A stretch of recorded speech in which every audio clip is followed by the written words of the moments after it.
भाई रोज लटका करो, हाइट बढ़ जाएगी। दौड़ लगाया करो यार, लंबे हो जाओगे।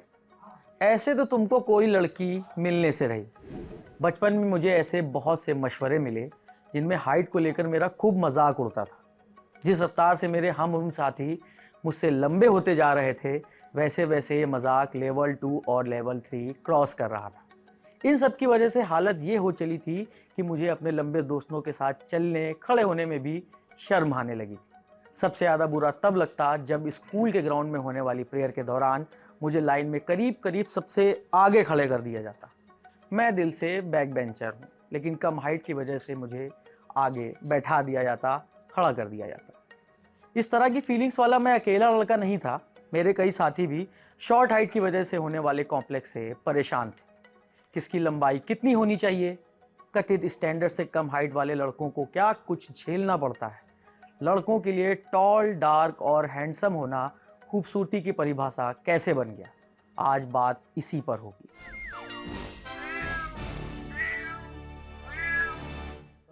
हाय, मैं हूं नीरज और आप देख रहे हैं ऑर्डिनरी की स्पेशल सीरीज म्याऊं। एक सेकेंड, म्याऊं में एक लड़के को देखकर यानी मुझे देखकर कंफ्यूज मत हुई। असल में सोनल आज छुट्टी पर हैं और दूसरी वजह यह है कि बहुत से लोगों को लगता है कि जेंडर के मुद्दों पर लिखना और बोलना केवल औरतों का काम है, पर ऐसा है नहीं और होना भी नहीं चाहिए। ऑर्डिनरी में लड़कियों के साथ लड़के भी बराबरी से काम करते हैं। खैर, आज के टॉपिक पर आते हैं। दरअसल बीते कुछ दिनों से नवाजुद्दीन सिद्दीकी और कृति सेनन की एक फोटो वायरल हो रही है। इस फोटो में दोनों साथ में खड़े हैं और उसमें दिख रहा है कि कृति नवाजुद्दीन से लंबी है। कृति ने हील भी पहनी हुई है तो उनकी हाइट और भी ज्यादा लग रही है। ये फोटो मुंबई में पिछले हफ्ते हुए स्टाइल आइकन अवार्ड सेरेमनी की है। फंक्शन में पहुंचे नवाजुद्दीन जब फोटो क्लिक करा रहे थे तब कृति सेनन भी वहां पहुंच गए। दोनों ने एक दूसरे को ग्रीट किया और साथ में फोटोएं भी खिंचवाई। दोनों की साथ में आई तस्वीरों पर मीम बनाने वाले कुछ महानुभावों की नजर पड़ी और फोटो में खेल कर दिया गया। कई मीम्स में कृति और नवाजुद्दीन की हाइट के अंतर को ज्यादा बढ़ाकर पेश किया गया, यानी एडिटेड फोटो में कृति नवाजुद्दीन से बहुत ज्यादा लंबी लग रही थी। फेक तस्वीर वायरल तो हुई और उस पर खूब मीम्स भी बने। अब मीम्स यूनिवर्सिटी का ये एक सैंपल देखिए जिसमें लिखा है reason why guys don't like heels, मतलब इस वजह से लड़के हील्स पसंद नहीं करते।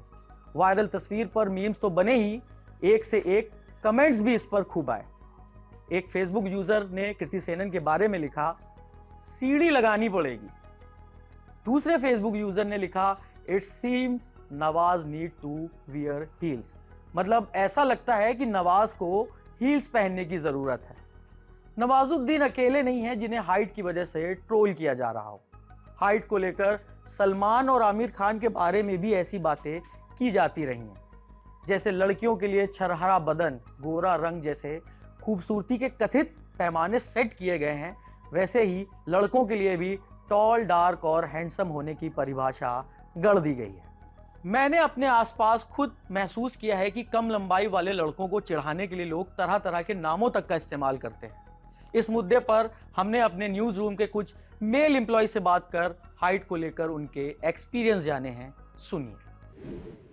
हाइट को लेकर हमें स्कूल से कॉलेज और कॉलेज से ऑफिस तक आज तक सुनने को मिलता है। जैसे मैं और पंकज साथ घूमते हैं, कभी एक कलीग है मेरे ऑफिस में ही, तो हमें साथ देख के लोग बोलते हैं कि लंबू और छोटू जा रहे हैं।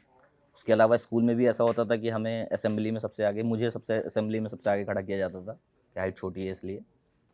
लंबे होने में भी बहुत मुसीबत है। जैसे अभी पंकज ने मुझको कहा, हाथ ऐसा रखा है, मुंडी ऊपर मत ले जाना वरना कैमरे के फ्रेम से बाहर चले जाओगे। चलो ये तो टेक्निकल चीज़ है, इसके अलावा भी बहुत सुनना पड़ता है। अगर आप लंबे हो, आपको हमेशा ये कहा जाएगा कौन सी चक्की का आटा खाते हो, कहाँ का पानी पीते हो, इतने लंबे हो गए। जब मैं बचपन में ऐसा था, स्कूल में था, लंबे होने के साथ साथ मैं पतला भी था। उस टाइम पे आपको लोग लग्गी कहते हैं। फिर आप थोड़ा और बड़े होते हो, लग्गी मतलब जैसे कटिया फंसाते हैं वैसी चीज़। फिर आप ज़्यादा और लंबे होते हो तो ऐसे मजाक आपको सुनने पड़ते हैं कि इनसे तो मोहल्ले की आंटियाँ पंखा साफ़ करवाती होंगी। इस तरह की बातें सुनने को मिलती हैं। थोड़ा अश्लील जोक्स भी आते हैं, वो भी बहुत झेलने पड़ते हैं लंबे लोगों को। लेकिन मैं ये मानूंगा कि फिर भी लंबी वाली चीज़ को लोग वैसा मानते हैं, थोड़ा अच्छा मानते हैं। तो मजाक भी जो आपसे करेंगे वो इरिटेटिंग तो होंगे, लेकिन ऐसा नहीं होगा कि आपको नीचे दिखाया जा रहा है, क्योंकि ऑब्वियसली आप लंबे हो, पर फिर सुनना भरपूर पड़ता है। मतलब क्लास में जब लोग आप दोस्तों को कम जानते हैं, वो कैसा बिहेव करते हैं कैसा नहीं करते, तो एक चीज़ होती है ना, सब अपीयरेंस एक चीज़ होती है जिसको लेकर हम सबसे ज़्यादा चढ़ाते हैं लोगों को। तो अपीयरेंस में हाइट बहुत इंपॉर्टेंट पार्ट होता है। हम कभी कभी सोचते हैं कि यार वो नाटा है, वो लंबू है। अब जब आप धीरे धीरे बड़े होने लगते हैं तो वर्टिकली चैलेंज, हॉरिजॉन्टली चैलेंज, इस तरह की बातें करने लगते हैं, तो लगता है कि पॉलिटिकली करेक्ट है। अब लंबे बच्चे हमारी क्लास में जो आया करते थे कभी कभी क्लास में, तो हम लोग भी आपस दोस्तों में यही बोलते थे कि भाई साहब की बॉडी पहले आती है, सिर बाद में आता है। तो ये बताने के लिए कि भाई साहब बहुत ज़्यादा लंबे हैं। तो इस तरह का अनुभव बहुत आम है, हर किसी को झेलना पड़ता है। किसी इंसान की लंबाई बढ़ना बहुत हद तक अनुवांशिक कारणों पर भी निर्भर करता है। इसके अलावा भारत में मेडिकली तौर पर लड़कों और लड़कियों की एवरेज हाइट का क्या कोई पैरामीटर सेट किया गया है, और किसी इंसान की हाइट बढ़ने या ना बढ़ने के पीछे क्या कारण होते हैं, ये बात डॉक्टर अरविंद पुष्कर ने समझाने की कोशिश की है। सुनिए। भारत में लोगों की एक एवरेज हाइट जो है वो अगर मेल में देखी जाए तो 176 सेंटीमीटर के आसपास, और फीमेल में 163 सेंटीमीटर के आसपास एक एवरेज हाइट मानी जाती है। और क्या कारण है हाइट कम या ज़्यादा होने के, तो इसका 80% कारण जेनेटिकली, मतलब डीएनए का एक बहुत बड़ा 80% रोल आपके डीएनए का है, आपके हाइट के अंदर। आप अपने माँ बाप से कैसे जीन्स लेके आए हैं उसका काफ़ी कुछ रोल होता है। और इसके अलावा बहुत 2-3 कारण और हैं, जैसे न्यूट्रिशन है, हार्मोनल है, और एटमॉस्फेयर कैसा मेडिकल कंडीशन है, ये काफ़ी कुछ निर्भर करता है कि आपकी हाइट कम होगी या ज़्यादा होगी। लंबाई बढ़ाने को लेकर सोशल मीडिया पर तरह तरह के नुस्खे भी सुझाए जाते हैं। जैसे एक हफ्ते में 5 इंच लंबाई बढ़ाने का दावा किया जाता है। इन दावों में कितनी सच्चाई है? क्या एक उम्र के बाद लंबाई बढ़ाई जा सकती है?